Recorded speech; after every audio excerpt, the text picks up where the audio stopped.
My dear friends and my dear subscriber, एक बार फिर आप लोगों के सामने उपस्थित हुआ लेकर के अपना एक नया वीडियो।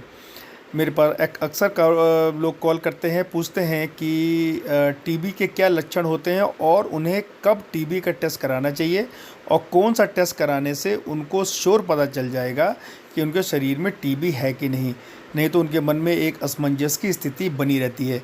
इस वीडियो को अंत तक देखते रहिए। मैं इस वीडियो के माध्यम से बताऊंगा आपको वो कौन कौन से टेस्ट हैं जिससे हम पता कर सकते हैं कि हमारे शरीर में टीबी के कीटाणु जो कि माइकोबैक्टीरियम ट्यूबरकुलाई है या माइकोबैक्टीरियम ट्यूबरकुलोसिस है वो घूम रहा है या है कि नहीं, और जिसकी वजह से टीबी है। सबसे पहले बात करते हैं टीबी के लक्षण की।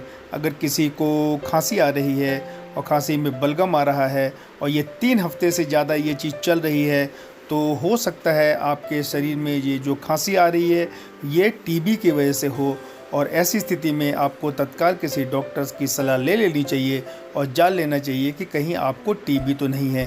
कुछ लोग इस तरह की खांसी को इग्नोर करते हैं और इसके माध्यम से दूसरों को भी टीबी फैला सकते हैं।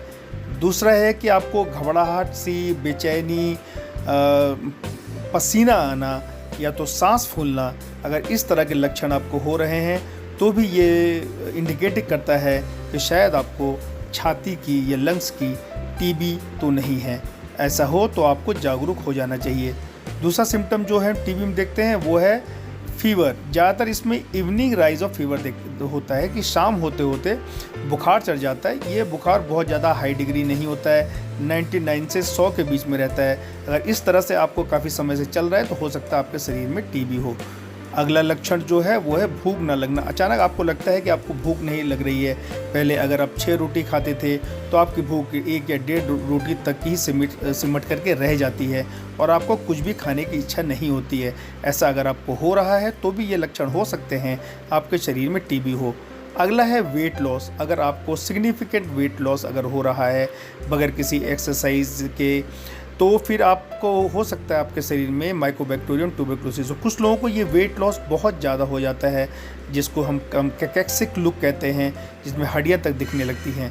पेट की टीबी अगर रहती है तो शुरुआती लक्षण रहते हैं इसमें पेट में खाना ना पचना, गैस बनना, ब्लोटिंग होना और पेट में रह रह कर के दर्द होना। अगर इस तरह के सिम्टम अगर आपको आ रहे हैं तो हो सकता है आपको ये टीबी के लक्षण हो।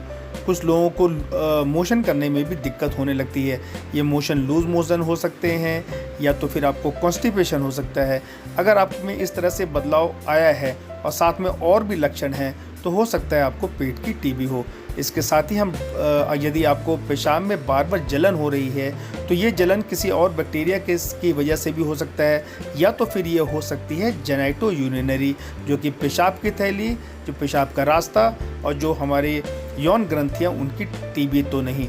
ऐसी स्थिति अगर आपको लगती है तो आपको बगैर किसी समय वेस्ट किए हुए आपको किसी डॉक्टर को दिखाना चाहिए। डॉक्टर में आप फिजिशियन को दिखा सकते हैं या तो टीबी और चेस्ट स्पेशलिस्ट से आप राय ले सकते हैं।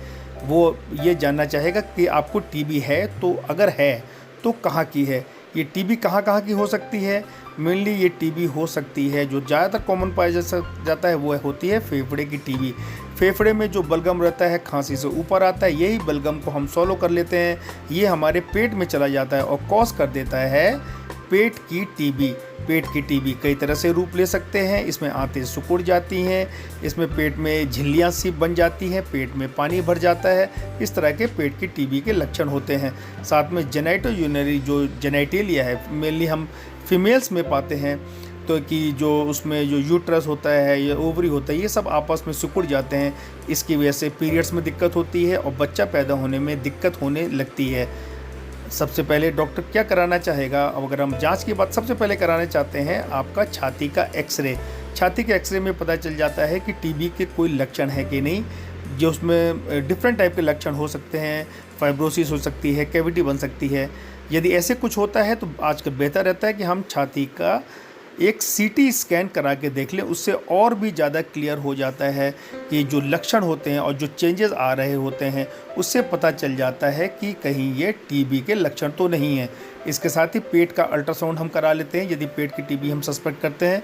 उसमें अगर मिसेंट्रिक लिम्फ नोड बढ़े हुए हैं, आंतें फूली हुई हैं, या तो आइलियोसिकल जहाँ छोटी आंत बड़ी आंत में मिलती है, अगर वो वहाँ पर अगर सिकुड़न है और पेट के अंदर के लिम्फ नोड बड़े हुए हैं तो वो भी इंडिकेटिव करता है कहीं पेट की टीबी तो नहीं है। इस तरह से अल्ट्रासाउंड का सहारा लेकर के डॉक्टर डायग्नोस कर सकता है कि पेट की टीबी तो नहीं है। पेट में इसके साथ ही अल्ट्रासाउंड से पता चल सकता है कि पेट में यदि पानी भरा है तो वो भी पेट की टीबी के लक्षण हो सकते हैं। हम पेट का सीटी स्कैन भी करा करके देख सकते हैं जिससे और ज़्यादा स्थिति क्लियर हो जाती है। इसके बाद है डायग्नोस्टिक लेप्रोस्कोपी।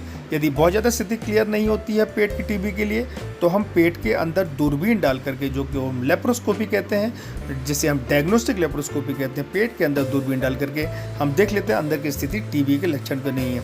एक जो सबसे कॉमन टेस्ट जो हम टीबी के लिए करते हैं, सबसे पहला टेस्ट जो हम करते हैं वो है मोंटू टेस्ट। मोंटू टेस्ट के बारे में मेरी एक वीडियो अवेलेबल है, आप चाहे तो उसको देख सकते हैं। ये कैसे कर सकते हैं उसमें मैंने विस्तार से बताया हुआ है। इसमें हम ये ट्यूबरकुलिन टेस्ट होता है।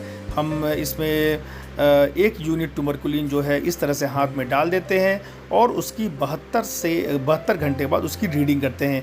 यदि इसका साइज़ ट्रांसवर्सली अगर ये साइज़ 10 मिलीमीटर से ज़्यादा है या 1 सेंटीमीटर ज़्यादा है तो ये इंडिकेटिव है अपने आप में कि कहीं हो सकता है आपको टीबी है, पर ये कि इसके बेसिस पे हम दवा शुरू नहीं कर सकते हैं।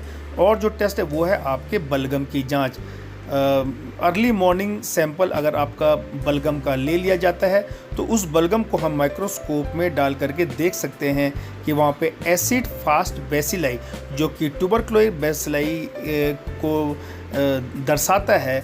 तो इस पिक्चर में देख रहे हैं कि कैसे बलगम लिया है। इसी बलगम को हम ट्रीट करके कुछ केमिकल से हम उसको देख लेते हैं। ये जो लाल रंग करके आप देख रहे हैं ये है एसिड फास्ट बेसिलाई, यही है माइकोबैक्टीरियम ट्यूबरकुलाई जिसकी वजह से आपको टीबी के लक्षण आ रहे हैं। तो इसके बाद जो अगला टेस्ट होता है वो है ब्लड टेस्ट में हम टीबी गोल्ड टेस्ट या टीबी स्पॉट टेस्ट कर सकते हैं, जिसके माध्यम से ये चीज़ क्लियर हो जाती है कि आपके शरीर में माइकोबैक्टीरियम ट्यूबरकुलाई के एंटीजन शरीर में प्रेजेंट हैं कि नहीं। अगर इस तरह के एंटीजन आपके शरीर में कहीं भी पर भी प्रेजेंट है तो ये टेस्ट पॉजिटिव आ जाता है। फिर भी मैं कहूँगा इस टेस्ट में कुछ ये फॉल्स नेगेटिव या फॉल्स पॉजिटिव रिपोर्ट आ जाता है तो डॉक्टर और सिम्टम के साथ इसको जरूर टेस्ट करता है। अगला टेस्ट जो आजकल बहुत कॉमन है वो जीन एक्सपर्ट या एक्सपर्ट MTB टेस्ट। इसमें भी आपका बलगम लेकर के इसमें जो एक कार्ट्रिज होती है उसमें आपके बलगम को डाल देते हैं, फिर इसको मशीन में डाल देते हैं और इसमें आधे घंटे से 45 मिनट में रिपोर्ट आ जाती है। ये एक्सपर्ट MTB टेस्ट जिसमें न्यूक्लिक एसिड एम्प्लीफिकेशन टेस्ट, इसमें बलगम ले लिया जाता है, बलगम को एक कार्ट्रिज में डाल दिया जाता है, बाकी सारा काम मशीन करती है और ये साथ में ये भी बता देती है कि ये रिफम्पेसिन से पॉजिटिव है। अगला टेस्ट जो इसमें देख रहे हैं वो है FNAC। अगर आपके गर्दन में किसी तरह की गांठ है तो डॉक्टर उस गर्दन में एक सुई डालता है, उसको 4-5 बार अंदर बाहर करता है सुई, जिससे कि उस जो गांठ में कुछ टुकड़े उनको मिल जाते हैं। इस तरह से आप पिक्चर में देख रहे हैं कैसे ये सुई एक गांठ को हिट कर रही है। उसमें कई बार उसको मल्टीपल पंचर करते हैं, इसमें ज़्यादा दर्द नहीं होता है, बहुत ही माइन्यूट सा पेन होता है। फिर वो जो टुकड़े निकलते हैं उसको हम निकाल लेते हैं, एस्पिरेट कर लेते हैं और हम उसको जांच कर लेते हैं। कभी कभी गांठ बहुत डीप होती है तो हम अल्ट्रासाउंड का प्रोब लगाते हुए इस तरह से और अल्ट्रासाउंड की मशीन में देखते हुए हम वहाँ पर नीडल को हिट करते हैं और वो नीडल को हिट करने के साथ ही हम टुकड़े ले लेते हैं और फिर हम उसको जांच के लिए भेज देते हैं। ये है FNAC की फिल्म। इस FNAC की फिल्म से क्लियर हो जाता है कि कहीं आपके शरीर में टीबी के कीटाणु तो नहीं है।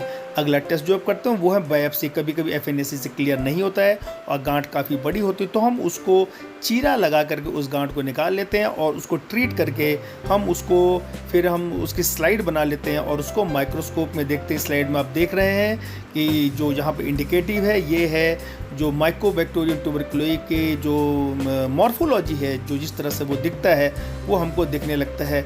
इसमें भी जहाँ आप एरो देख रहे हैं ये एरो जो बता रहा है वो ये है कि शरीर के अंदर माइकोबैक्टीरियम ट्यूबरकुलोई विद्यमान है।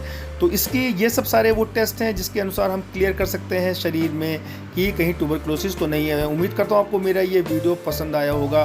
जो अब अगर आपके शरीर में अगर आपको टीबी का कोई भी डाउट है तो ये सब टेस्ट हैं जो अवेलेबल है मार्केट में, जिसके बेसिस में डॉक्टर बता सकता है। मेरा वीडियो देखने के लिए आपका तहे दिल से बहुत बहुत शुक्रिया, और फिर से रिक्वेस्ट करूँगा आप लोगों को कि मेरा चैनल को सब्सक्राइब कीजिए। आप स्वस्थ रहिए, मस्त रहिए, आनंदित रहिए। नमस्कार।